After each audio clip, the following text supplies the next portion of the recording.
Good day, everyone. I just want to do a little quick review of this Runleader powered digital tach maintenance and hour meter.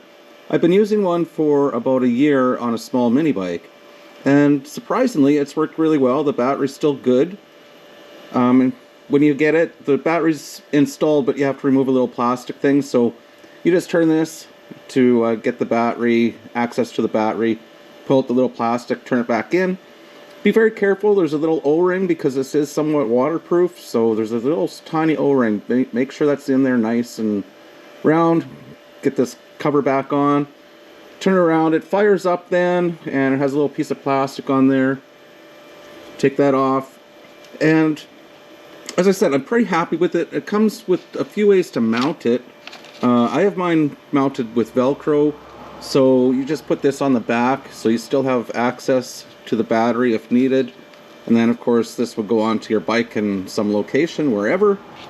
It comes with a few little tie wraps which are in theory needed when you do a little wrap of this. There's a wire that wraps around the spark plug cable, and you can also mount it using these little, comes with these little screws. I guess you would need some sort of a back plate. You just put these screws in each side, and I guess you could physically mount it with the little screws or whatever these are provided, and that's pretty much all you get. Now, the most difficult thing about this thing is learning how to set it. I've kind of become a little bit of an, I wouldn't say an expert, but I'm going to show you how to set the two most important things on here, and then once you understand how to set those things, everything else falls into place. It's sort of like the same process, but you can set the time on this. You can set a service hour countdown on it. I think there's two you can set, but for sure you can do that. I've utilized that on my little mini bike because it doesn't have, it doesn't show distance or anything, so I kind of go by hours.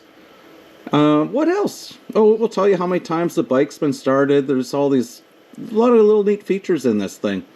But let's go over the two most important things that you need to set and how to do that, because that's going to be the biggest problem. Installation is easy.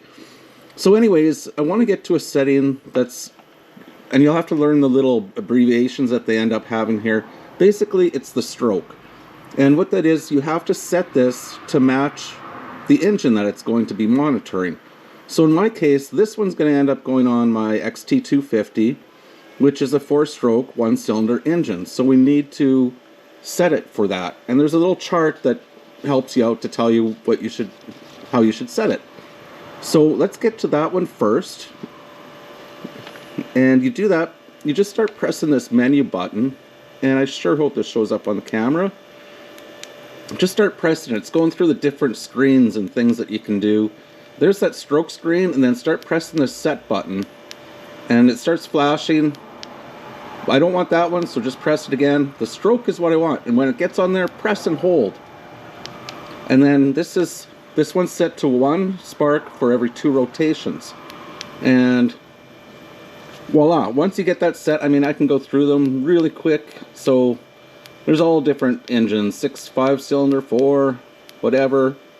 But again, I want to get back to 1 spark for every 2 rotations, 1P2R. And then just don't touch it now. It takes a second and then it will get set into memory. And the other one you want to set is the RPM range of the engine this is on. Now, I'm going to set this one, it's down in this chart here, you won't be able to see it probably, but there's all different settings like 0 to 20,000 all the way down to 0 to 6,000 RPM. I think I'm going to set mine 0 to 12,000 RPM, which is R3. And supposedly that's supposed to make this read more accurately. I could probably even do the 0 to 6,000, but hey, we'll do the 0 to 12. So to access that, it's the same idea. Start pressing this menu button. And there's that stroke screen at the top. Start pressing the set button. Now it's flashing, RPM range. Press and hold. Now it starts flashing, that means you can start adjusting it. So there's one, what did I say, 3? Yeah, I want it on 3. 0 to 12,000. It's set, just wait. And we should be good to go.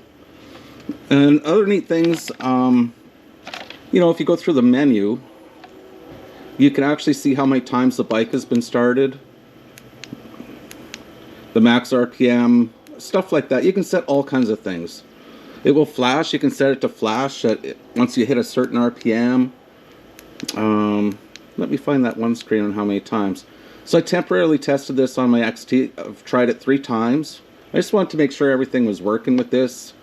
And so I'm going to temporarily install this. If you're interested, stick around and watch that. It's not going to be fancy, but hey, you'll see that it works.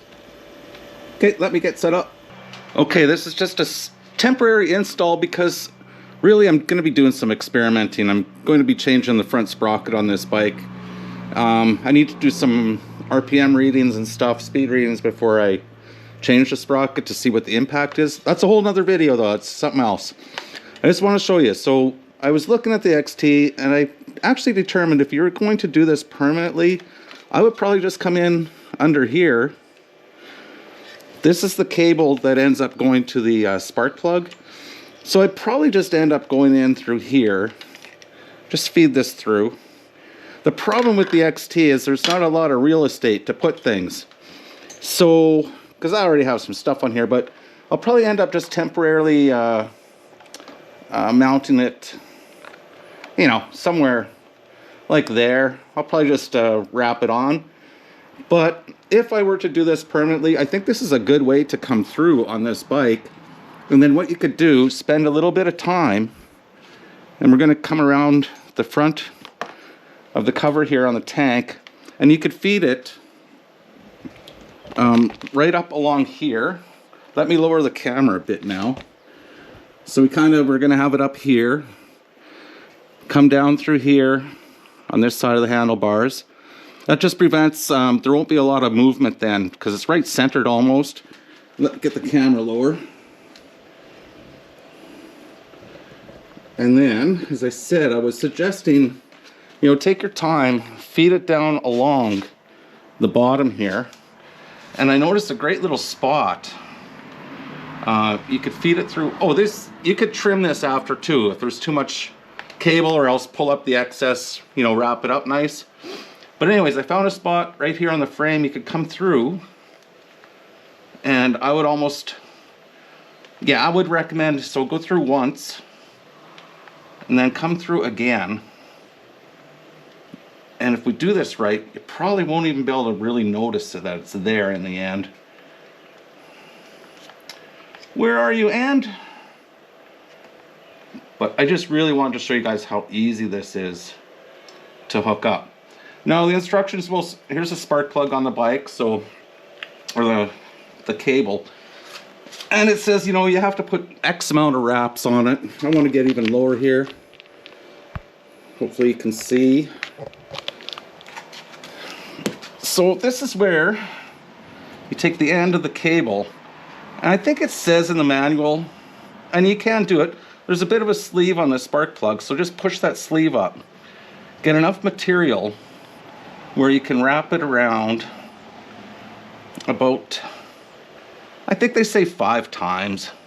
So hopefully you can see that. There's one.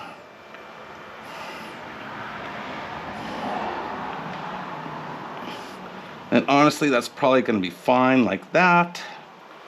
And then this is where you would use the tie wrap. Basically, you could put the tie wrap around the wires here and hold it in place. In my case, I don't know, I'll see. I think I'm just going to put some electrical tape on it for the moment, because I don't think I really need to end up keeping this on this bike. As I said, it's for my experiments here. This is more just to show you how easy this can go on.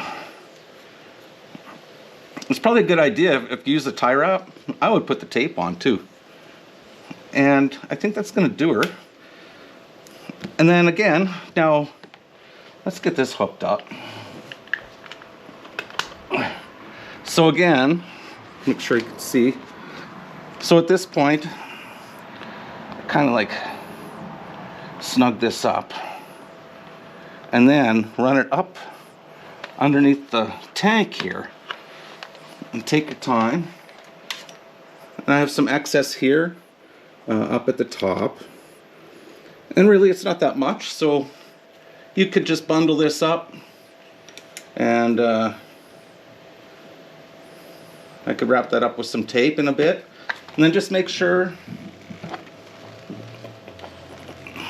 that there's freedom of movement, the cord isn't getting pulled.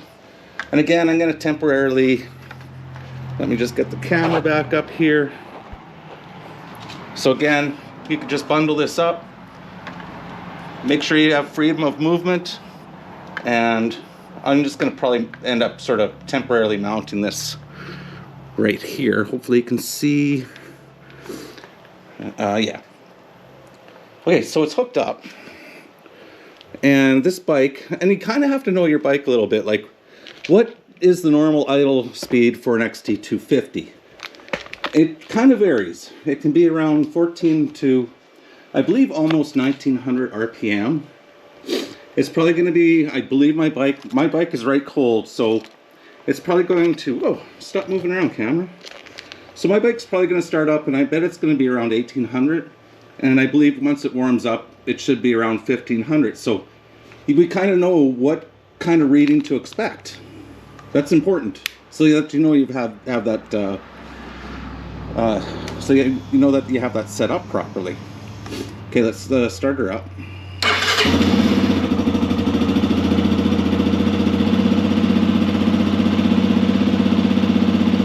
Okay, so it's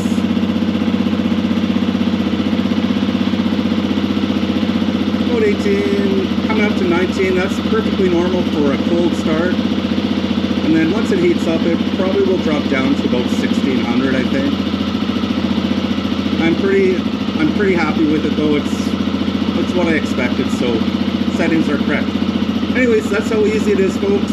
If you're interested in this thing, as I said, I've had no trouble with the one I've been using on my little bike for a year now, and it actually shows I've started that bike almost 800 times, believe it or not. So, anyways, I hope you enjoyed the video. Oh, let's turn this on. Anyways, I hope you enjoyed the video. Give me a thumbs up at least. I really appreciate that. Okay, take care everyone. Have a great day.